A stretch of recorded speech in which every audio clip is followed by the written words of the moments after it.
Sir, അങ്ങനെ പ്രഖ്യാപനം എത്തിയിരിക്കുകയാണ്.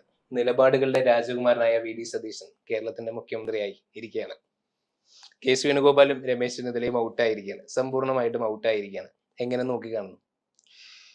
അല്ല, ഇതില് രമേശ് ചെന്നിത്തല ഔട്ടാകും എന്നുള്ള കാര്യത്തിൽ ആർക്കും വലിയ തർക്കമില്ല. പക്ഷെ അദ്ദേഹത്തിന് തർക്കമുണ്ടായിരുന്നു. അല്ല, അദ്ദേഹത്തിന് മാത്രം ആലോചന ഉണ്ടായുള്ളൂ. കാരണം അദ്ദേഹത്തിന് ഇപ്പൊ ആളില്ല, ഒന്നാമത്തെ കാര്യം. രണ്ടാമത്തെ, അദ്ദേഹത്തിന് ആക്കിയില്ലെങ്കിൽ ഒന്നും സംഭവിക്കാനില്ല എന്നുള്ളത് കൃത്യമായിട്ട് ഹൈക്കമാൻഡ് അറിയാം.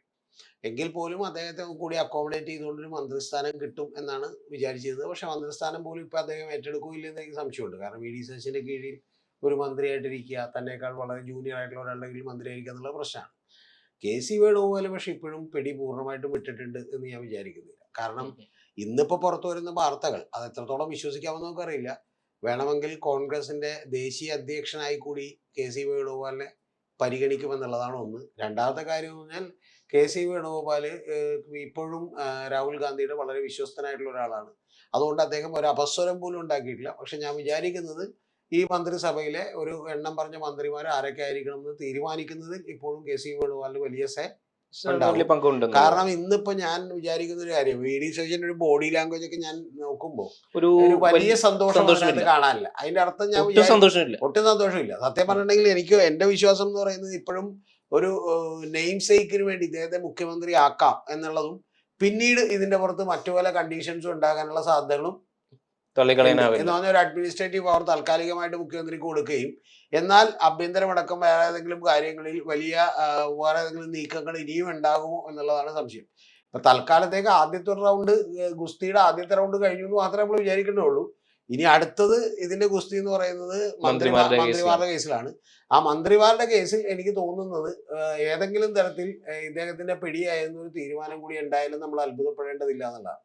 അപ്പൊ അതുകൊണ്ട് ഇത് കോൺഗ്രസിൽ ഇനി സംഭവിക്കാൻ പോകുന്ന കാര്യങ്ങളാണ്. പിന്നെ ഇന്നലെ തന്നെ നമ്മുടെ ഇയാള് പറഞ്ഞിരുന്നു, സുകുമാരൻ നായർ പറഞ്ഞിരുന്നു, ഇനിയിപ്പോ ഇന്ന് വെള്ളാപ്പള്ളി എന്താണ് പറയാൻ പോകുന്നതെന്ന് അറിയില്ല. വിദ്യാഭ്യാസ വകുപ്പ് ലീഗ് ഏറ്റെടുക്കരുത്, മുസ്ലിം ലീഗ് ഇതിനെ വലിയ സന്തോഷത്തിലെടുക്കും. പിന്നെ ഇന്ന് മുതൽ എനിക്ക് തോന്നുന്നത് ഇപ്പൊ തന്നെ മറ്റേ ദാവീദും കൂട്ടരും അവര് ലഡു മേടിച്ചൊക്കെ അവിടെ വിതരണം ചെയ്യുകയും ചെയ്യും. ഇതൊക്കെ പറയുമ്പോൾ നിങ്ങൾ ഒരു കാര്യം കൂടി ആലോചിക്കുന്നുണ്ട്. മറ്റേ മാധ്യമത്തിലുള്ള ആളുകൾക്ക് ശമ്പളവും കൊടുത്തിട്ടുള്ള സമരം ചെയ്യുന്ന ആളുകൾ ട്രാൻസ്ഫർ ചെയ്യപ്പെടുകയാണ്. പക്ഷേ വി.ഡി. സതീശന് വേണ്ടി അവർ ലഡു കഴിക്കായിരിക്കും, മുട്ട പപ്സൊക്കെ കഴിച്ച് വിതരണം ചെയ്യുമായിരിക്കും എന്നാണ് ഞാൻ വിചാരിക്കുന്നത്. അപ്പൊ എന്താണെങ്കിലും ശരി, ഇത് ഇപ്പൊ ഇവിടെ കൊണ്ടൊന്നും അവസാനിക്കാൻ പോകുന്നില്ല എന്നുള്ളത് മാത്രമല്ല, ഇനിയിപ്പോ സതീശനെ കൺട്രോൾ ചെയ്യാൻ പോകുന്നത് മുസ്ലിം ലീഗാണ്. ആ മുസ്ലിം ലീഗ് കൺട്രോൾ ചെയ്യുമ്പോൾ വളരുന്നത് ബി.ജെ.പി ആയി. സത്യത്തിൽ ഇത് ബി.ജെ.പിയുടെ വലിയ വിജയമാണ്. കാരണം അവരാണ് ശരിക്കും ലഡു മേടിച്ച അവരാണ് സത്യത്തിൽ അവർ വലിയ ആഹ്ലാദത്തിലാണ്. ഞാനിപ്പോ ഇന്ന് ചില ആളുകളെടുക്കിട്ട് സംസാരിക്കുമ്പോൾ അവര് RSS സംഘപരിവാർ നേതാക്കളൊക്കെ തന്നെ വലിയ ആഹ്ലാദത്തിലാണ്. കാരണം എന്ന് വെച്ചാൽ അവരെ സംബന്ധിച്ച് ഒരു പോർമുഖം വളരെ ഈസിയായി തുറന്നു കിട്ടിയേക്കാണ്. ഇനി അവർക്ക് ധൈര്യമായിട്ട് ഇവിടെ പ്രചരണം നടത്താനുള്ള സാഹചര്യം ഒരുങ്ങിയിരിക്കുകയാണ്. അതിന്റെ പ്രധാനപ്പെട്ട കാരണം വി.ഡി. സതീശൻ മുസ്ലിം ലീഗിന്റെ മാത്രം മുഖ്യമന്ത്രിയാണ് എന്നുള്ളത് വരുത്തി തീർക്കുന്ന ഒരു നരേറ്റീവ് ഇന്ന് മുതൽ സോഷ്യൽ മീഡിയകളിൽ ബിൽഡ് ചെയ്തിരിക്കും. അതാണ് അതിന്റെ ഏറ്റവും പ്രധാനപ്പെട്ട കാര്യം. അതുകൊണ്ട് ഏറ്റവും വലിയ രണ്ടപകടം, ഒന്ന് ബി.ജെ.പിക്ക് വലിയ സന്തോഷവും ഈവൻ CPM-ന് പോലും വലിയ അപകടമാണ്. കാരണം CPM-ന്റെ കയ്യിലിരിക്കുന്ന നഷ്ടപ്പെടാൻ പോകുന്നു. അപ്പൊ അതുകൊണ്ട് ഇനിയുള്ളതൊക്കെ നമ്മൾ കാത്തിരുന്ന് കാണേണ്ട ഒരു കാര്യമാണ്. അതുകൊണ്ട് ഇത് കേരളത്തെ ഞെട്ടിച്ചിട്ടുള്ള ഒരു തീരുമാനമാണ്. പക്ഷെ എന്തൊക്കെ പറഞ്ഞു കഴിഞ്ഞാലും അദ്ദേഹം നിലപാടുകളുടെ രാജകുമാരനാണ്. അല്ല, അതൊക്കെ ഇപ്പൊ ഞാൻ കൂടുതലൊന്നും പറയുന്നില്ല. നിലപാടുകളുടെ രാജകുമാരനാണോ അദ്ദേഹം പറയുന്നത് എന്താണോ എന്നൊക്കെ അതൊക്കെ അവിടെ നിൽക്കട്ടെ. ഇപ്പൊ അദ്ദേഹം ആയതിന് നമുക്ക് വിരോധമൊന്നുമില്ല. പക്ഷെ പ്രധാനപ്പെട്ട കാര്യം അദ്ദേഹം ഇപ്പൊ ഈ ലൂപ്പിലേക്ക് ചെന്ന് പെട്ടു എന്നുള്ളത് മാത്രമേ ഉള്ളൂ. ഈ ഒരു സർക്കിളിലേക്ക് അദ്ദേഹം ചെന്ന് പെട്ടുപോയി. അത് തെരഞ്ഞെടുപ്പ് ജയിക്കണമെങ്കിൽ അത് വേണം എന്നുള്ള ആവശ്യത്തിലേക്ക് കിട്ടുക. അല്ലാതെ വ്യക്തിപരമായ അദ്ദേഹം ഏതെങ്കിലും ഒരു സൈഡിന് എതിരോ ഏതെങ്കിലും ഒരു സൈഡിന് അനുകൂലമാണെന്നൊന്നും ഞാൻ വിചാരിക്കുന്നില്ല. കാരണം അദ്ദേഹം അങ്ങനെയുള്ള ഒരാളൊന്നുമല്ല. പക്ഷെ പ്രധാനപ്പെട്ട ഒരു വിഷയം ഇതാണ്, ഇതെന്ത് ചെയ്തു പോയി, അദ്ദേഹം അത്തരത്തിലുള്ളൊരു കേസിലേക്ക് പെട്ടുപോയി. പിന്നെ കേരള രാഷ്ട്രീയത്തിൽ ഇനി ബി.ജെ.പിക്ക് വളരണമെന്നുണ്ടെങ്കിൽ ഇങ്ങനൊരു കാര്യത്തിലേക്ക് പെടുന്ന ആളുകളെ നോക്കി തെരഞ്ഞെടുക്കുന്നത് വലിയ ഗുണകരമായിട്ടുള്ള ഒരു കാര്യമായിരിക്കും. പിന്നെ രണ്ടാമത്തെ എന്റെ സംശയം എന്താണെന്ന് വെച്ചാൽ ഇനിയിപ്പോൾ ഹൈക്കമാൻഡ് എന്ത് ചെയ്യും എന്നുള്ളതാണ്. കാരണം ഹൈക്കമാൻഡിനെ സംബന്ധിച്ചോളം ഈ പറയുന്ന പ്രകടനങ്ങൾക്കും അതുപോലെ പുറത്തു നിന്നുള്ള കാര്യങ്ങൾക്കും ഒക്കെ വഴങ്ങിക്കൊടുത്തു എന്ന് പറയുന്നത് എത്രത്തോളം അബദ്ധമായിട്ടുള്ള ഒരു കാര്യമാണ്.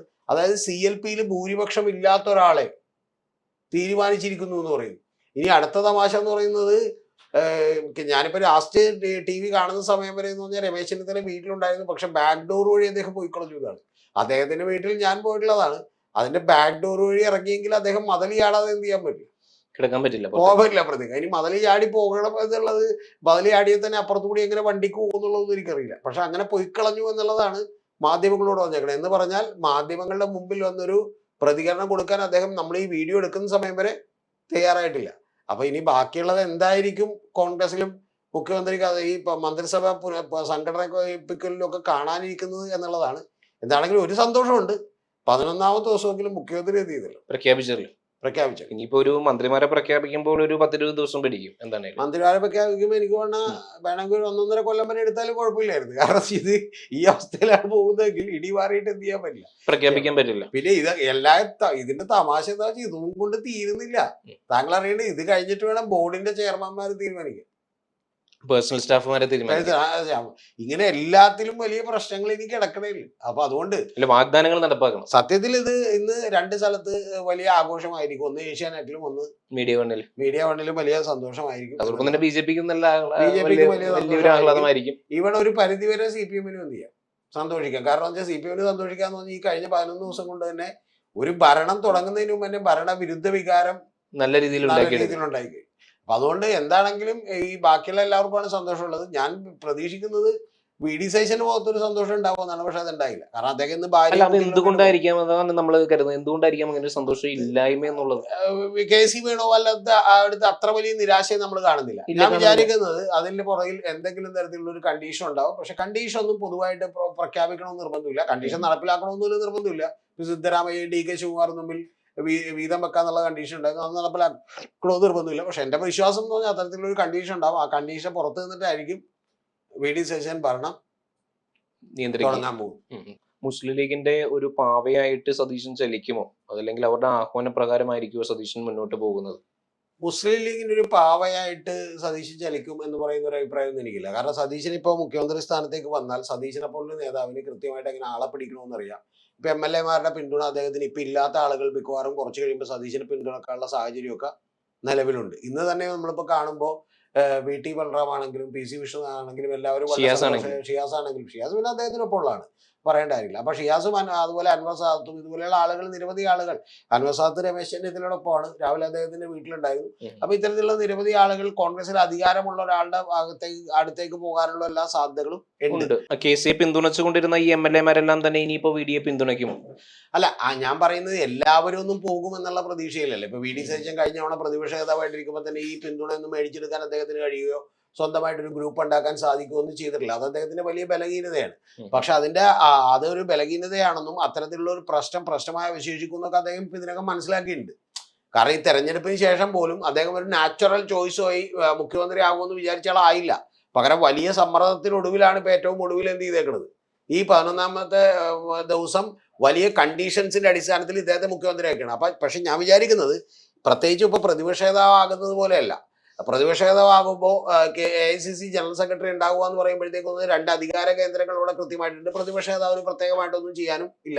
പിന്നെ അവരുടെ കൂടെയുള്ള MLA-മാരുടെ നമ്പർ തന്നെ 22 മാത്രമാണ്. പക്ഷെ മറ്റേന്ന് പറഞ്ഞാൽ ഇപ്പൊ 63 MLA-മാരുണ്ട്. ആ 63 MLA-മാരിൽ എത്ര പേര് KC വിട്ട് ഇങ്ങോട്ട് പോകും എന്നുള്ളത് നമ്മളൊന്ന് കണ്ടാൽ മതി. ഒന്ന്. രണ്ടാമത്തത് അത് സ്വാഭാവികമായിട്ടും അധികാരമുള്ളിടത്തേക്ക് അത് അത്ര എളുപ്പമല്ല. കാരണം വെച്ചാൽ പുള്ളിക്കും അധികാരമുണ്ട് ഇപ്പോഴും. AICC സംഘടനാകാര്യ ജനറൽ സെക്രട്ടറി എന്നുള്ള നിലക്കുള്ള ഒരു പിടി പുള്ളി അവിടെ മേടിച്ചു വെച്ചിട്ടുണ്ട്. കൂടാതെ പുള്ളി പറയുന്ന ആരൊക്കെ മന്ത്രിയാകുമോ എന്നുള്ളതിനെ ആശ്രയിച്ചു കൂടി ആയിരിക്കും ഈ തീരുമാനം ഉണ്ടാവുക. ഇപ്പൊ തന്നെ എന്റെ വിശ്വാസം എന്താണെന്ന് വെച്ചിട്ടുണ്ടെങ്കിൽ ഇത് ആഭ്യന്തര സതീശൻ തന്നെ കയ്യിൽ വെക്കുമോ എന്ന് പോലും എനിക്ക് സംശയമുണ്ട്. ഇപ്പൊ നാളെ രമേശ് ചെന്നിത്തല ഇതിലേക്ക് വരികയാണെങ്കിൽ സ്വാഭാവികമായിട്ട് അദ്ദേഹത്തിന് ഒരു വലിയ പോർട്ട്ഫോളിയോ, പക്ഷെ അദ്ദേഹം അങ്ങനെ കടന്നു വരുമെന്ന് തോന്നുന്നുണ്ടോ? ഒരു ജൂനിയർ ആയിട്ടുള്ള ഒരാളെങ്കിൽ അദ്ദേഹം നിൽക്കാൻ സാധ്യതയില്ല. പക്ഷെ അദ്ദേഹം നിന്നില്ലെങ്കിലും അതിനിപ്പോ അവര് ഇപ്പൊ നാളെ ഇപ്പൊ ഉറപ്പായിട്ടും KC വേണുഗോപാൽ മന്ത്രിസഭയിലേക്ക് വരില്ലെന്ന് നമുക്കറിയാം. പക്ഷെ അങ്ങനെ വരാതിരിക്കുമ്പോൾ എന്ത് സംഭവിക്കും? അവര് പറയുന്ന അവരോട് ഇതൊന്ന് അക്കോമഡേറ്റ് ചെയ്യാനോ അവരൊന്ന് അനുനയിപ്പിക്കാനോ വേണ്ടിയിട്ട് കയ്യിലുള്ള ഏതെങ്കിലും മേജറായിട്ടുള്ള വകുപ്പുകൾ അവർ പറയുന്ന ആർക്കെങ്കിലും കൊടുക്കേണ്ടി വരും. മനസ്സിലായി? അത്തരത്തിലുള്ള ഒരു സാഹചര്യം ഉണ്ടാവും. ഇപ്പൊ അവരോടൊപ്പം നിന്നിട്ടുള്ള ഇപ്പൊ തിരുവഞ്ചൂർ രാധാകൃഷ്ണൻ നേരത്തെ ആഭ്യന്തര മന്ത്രി ആയിട്ടുള്ളതാണ്. മനസ്സിലായി? KC വേണുഗോപാലിനെ പിന്തുണച്ചിരുന്നതാണ്. അപ്പൊ അത്തരത്തിലുള്ള ഒരു കാര്യത്തിലേക്ക് പോയാൽ ഈ ഭരണത്തിന്മേൽ മുഖ്യമന്ത്രിക്ക് മാത്രം വലിയ പിടിയുണ്ടാകുന്ന ഒരവസ്ഥ ഉണ്ടാവണം എന്നില്ല. മനസ്സിലായോ? അപ്പൊ അതൊക്കെ പുറത്തുനിന്ന് കൺട്രോൾ ചെയ്യാം. ഞാൻ വിചാരിക്കുന്നത് അത്തരത്തിലുള്ള കാര്യങ്ങൾക്കൊക്കെ സാധ്യതയുണ്ട്. കാരണം ഇത് കോൺഗ്രസിന്റെ മന്ത്രിസഭ ആയതുകൊണ്ട്.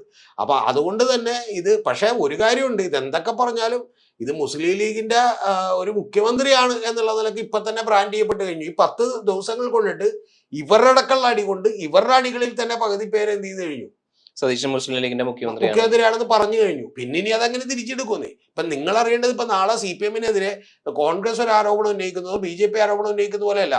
നാളെ നിങ്ങളൊന്ന് ആലോചിച്ച് നോക്കി, EP ചേരാൻ എന്നിട്ട് പറയാണ് പിണറായി മോശക്കാരാണ്, പിണറായി മുസ്ലിം ലീഗിന്റെ ആളാണെന്ന് പറഞ്ഞാൽ പണി തീർന്നില്ലേ? അതിന് കിട്ടുന്നൊരു മൈലേജ് ഉണ്ടല്ലോ. ഇപ്പൊ അൻവറിന് പോലും ആ മൈലേജ് കിട്ടി. നിങ്ങളൊന്ന് ആലോചിക്കണം, അൻവർ ഇത് വിട്ടിട്ട് പുറത്തേക്ക് നിൽക്കുമ്പോഴത്തേക്ക് അൻവറിന് ആ മൈലേജ് കിട്ടിയിരുന്നു. അതായത് കൂടെ ഉണ്ടായിരുന്ന ഒരാൾ പറയുന്ന കാര്യമാണെന്ന് പറയുന്നത് ജനത്തിനൊരു വിശ്വാസം ആദ്യം തോന്നിയിരുന്നു. അപ്പൊ ഞാൻ പറഞ്ഞത് അത്തരത്തിലുള്ള ഒരു പ്രശ്നം ഇവിടെ നിലനിൽക്കുകയാണ്. ഇത് ഈ 10 ദിവസം കൊണ്ട് തന്നെ ഈ 240 മണിക്കൂറുകൾ കൊണ്ട് തന്നെ ഉണ്ടാകാവുന്ന വലിയ ഡാമേജ് കോൺഗ്രസിന് ഉണ്ടായി കഴിഞ്ഞു. ഈ കഴിഞ്ഞതിന് ശേഷം അതിനോട് അടുപ്പിച്ച ഒരു തീരുമാനവും കൂടിയാണ് വരുന്നതെന്ന് പറഞ്ഞാൽ NSS എതിരാണ്, SNDP എതിരാണ്, BJP ഇത് കത്തിക്കും. അതിൻ്റെ ഒപ്പമാണ് മുസ്ലിം ലീഗിനെ വിളിച്ച് ഇന്ന് രാവിലെയും കൂടി അറിയിച്ച് അവരുടെ പെർമിഷൻ കൂടി മേടിച്ച് അതുകൊണ്ട് അവരവിടെ നിന്ന് ഇപ്പൊ ഡ്രസ്സൊക്കെ മാറി ഇറങ്ങിയിട്ടുണ്ടെന്ന് പറയുന്ന ഒരു പ്രചരണം കൂടി വരാമാണ്. ഞാൻ പറയണത് ഇതിനനുസരിച്ചായിരിക്കും ഭരണമെന്നുള്ള വിശ്വാസമൊന്നും എനിക്കില്ല. അല്ലെങ്കിൽ മുസ്ലിം ലീഗ് ഇപ്പൊ എന്തെങ്കിലും മോശപ്പെട്ട കാര്യം മേടിച്ചെടുക്കും എന്നുള്ള ചിന്തയൊന്നുമില്ല. പക്ഷെ പ്രധാനപ്പെട്ട ഒരു കാര്യം, ഈ പ്രചരണത്തിന് എന്ത് ചെയ്യും, വലിയ ശക്തി ഉണ്ടാവും, വലിയ ശക്തിയുടെ ആക്കം കൂടും. ഈ പ്രതീക്ഷ ഷാനൊക്കെ പറഞ്ഞ പോലെ ഇവരുടെ ഹിന്ദു MLA-മാരുടെ നമ്പർ കുറവാണ്, ഭൂരിപക്ഷം ന്യൂനപക്ഷമായിരിക്കുന്നു, ന്യൂനപക്ഷം ഭൂരിപക്ഷമായിരിക്കുന്നു. ഈ പ്രചരണത്തിന് കേരളത്തിൽ ആക്കം കൂടും. അല്ലെങ്കിൽ തന്നെ ഈ തെരഞ്ഞെടുപ്പിൽ ഇത്തരത്തിലുള്ള വർഗീയ പ്രചരണത്തിനാണ് വലിയ പ്രാമുഖ്യം കിട്ടിയത്. അത് കഴിഞ്ഞുള്ള ഈ 10 ദിവസം കൊണ്ട് അതൊന്നും കൂടി ആളി കത്തിച്ചു. ഇനിയിപ്പോ എന്ത് ചെയ്താൽ മതി, ഇനി ഇവരെ ആളി കത്തിച്ച് തീയിലേക്ക് പതുക്കെ പതുക്കെ എന്ത് ചെയ്താൽ മതി, ചിരട്ടയും മറ്റേ പൊതുമെടലും ഒക്കെ ഇട്ട് കൊടുത്താൽ അത് എണ്ണ പോലും ഒഴിക്കണ്ട, വെറുതെ പൊതുമെടലൊക്കെ ഇട്ട് കൊടുത്താൽ അത് എന്ത് ചെയ്തോളും, കത്തിക്കോളും.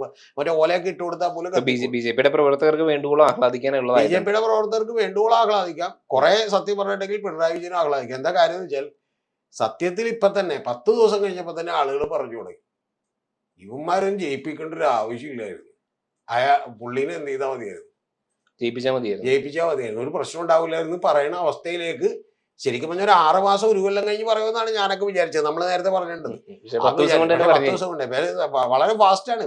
10 ദിവസം കൊണ്ട് തന്നെ കഴിഞ്ഞു. ഇനി അടുത്തത് മന്ത്രി ആരൊക്കെ ആവും എന്നുള്ള അടി നടക്കുമ്പോഴേക്കൊണ്ടല്ല 1 കൊല്ലം കഴിയും, ഏതാണ്ട് പരിപൂർണമായി.